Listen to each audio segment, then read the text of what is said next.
Hello everyone, welcome to my YouTube channel. আজি তোমালোকৰ class 9 নৱম শ্ৰেণীৰ গণিতৰ ৰিভিজন শিকাই দিম। তো তোমালোকে চাই লোৱা, যদি কিবা প্ৰবলেম থাকে কমেন্ট বক্সত কৈ দিবা।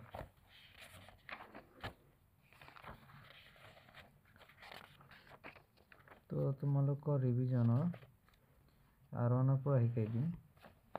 তো তোমালোকে চাবা আৰনৰ পৰা ইয়াত বেছিক ইম্পৰ্টেন্ট কোৱেশ্চন হল ইয়াৰ 4 নম্বৰটো বেছি ইম্পৰ্টেন্ট, 4 আৰু 5 নম্বৰটো বেছি ইম্পৰ্টেন্ট। তো তোমালোকৰ কাৰণে মই প্ৰথমে 4 নম্বৰটো শিকাই দিম, তাৰ পিছত 5 নম্বৰটো শিকাই দিম। তো তোমালোকে চাই ল'বা। তো 4 নম্বৰ আছে সূচক বিধি a power m divided by a power n equal a power m minus n to m equal n লৈ প্ৰমাণ কৰা যে a power 0 equal 1। তো আমাৰ एक्चुअली এটা আমি জানো, এটা আমাৰ দিয়া আছে, ধৰিলা যে দিয়া আছে ইমান। তো দিয়া আছে কি দিয়া আছে আমাৰ a power m divided by a power n equal to কি দিয়া আছে আমাৰ a power m minus n। তো আমাৰ কোশ্চেনত কি কৈছে m equal n, তো আমি এক কাম কৰিম m ৰ ঠাইত n বহাই দিম। এনেকৈ লিখিব পাৰিবা যদি m equal n হয় তেন্তে এক কাম কৰি এটা এক নম্বৰ দিয়া, এটাকে 1 implies। তো a power m divided by মানে m equal n হয়, তো m ৰ ঠাইত তুমি n বহাই দিয়া বা n ৰ ঠাইত m এনেকৈ দিব পাৰা। তো আমি কি কৰো n ৰ ঠাইত m বহাই দিওঁ। তো ইকুৱেল কি হয় a power m minus n ৰ ঠাইত কি বহাই দিম m বহাই দিম।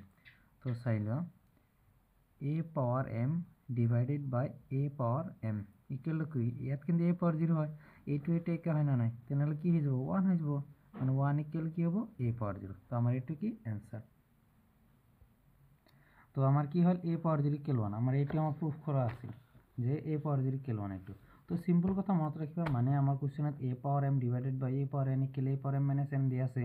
তো আমার কি কৈছে m equal n বহাব লাগে। তো যদি m equal n হয় তেন্তে এইটো এক নম্বৰ দিছো, ইয়াত এক নম্বৰটো বহাই দিছো যে a power m divided by a power m, মানে সিম্পল কথা m ৰ ঠাইত n বহাই দিবা, নহলে n equal m বহাই দিলে হল অসুবিধা। তো মই কি কৰিছো n ৰ ঠাইত m বহাই দিছো। তো a power m আছিল আৰু কি a power n আছিল, n ৰ ঠাইত আমি কি বহাই দিছো m বহাই দিছো। ইকুৱেল কি a power m ৰ ঠাইত m এ ৰাখিছো, n ৰ ঠাইত কি বহাই দিছো m বহাই দিছো।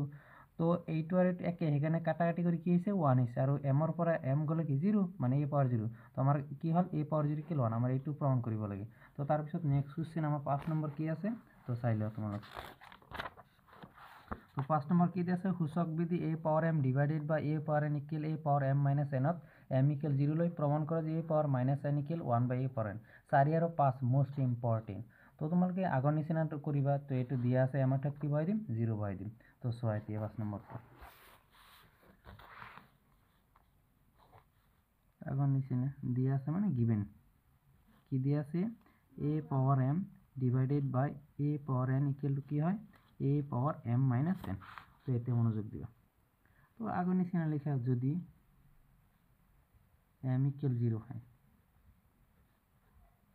তেন্তে এটা 1 দিয়া।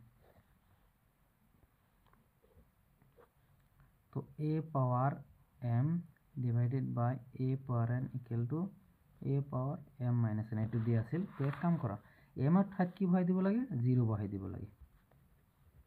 ইয়াত কি m ৰ ঠাইত কি বহাব লাগে 0 বহাব লাগে। তো শুনা a power 0 एक्चुअली কি হয় 1 হয়, আৰু ইয়াত কি হ'ব a power n equal to কি, আৰু 0 মানে কি एक्चुअली নাজানো, মানে 0 মানে নাই। তো ইয়াত কি হ'ব a power minus n। তো আমাৰ এইটো आंसर। তো যদি কিবা প্ৰবলেম থাকে মোক কবা, মই আকৌ এবাৰ কৈ দি আছো, ৰিপিট কৰি আছো। মানে এইটো আমাৰ দিয়া আছিল যে a power m divided by কি হয় a power n equal to কি a power m minus n। তো যদি m equal 0 হয় তেন্তে একত বহাই দিয়া। তো মানে কি m ৰ ঠাইত কি বহাব লাগে 0 বহাব লাগে, ঠিক আছে। তো m ৰ ঠাইত আমি কি বহাই দিছো 0 বহাই দিছো, ডিভাইডেড বাই কি a power n equal to কি m ৰ ঠাইত 0 বহাই দিছো 0 minus n।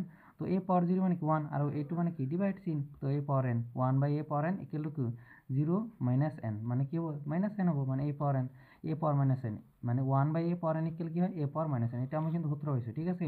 যদি কিবা প্ৰবলেম হয় মই কমেন্ট বক্সত কৈ দিয়া, মই তোমালোকক বুজাই দিম ভালকৈ।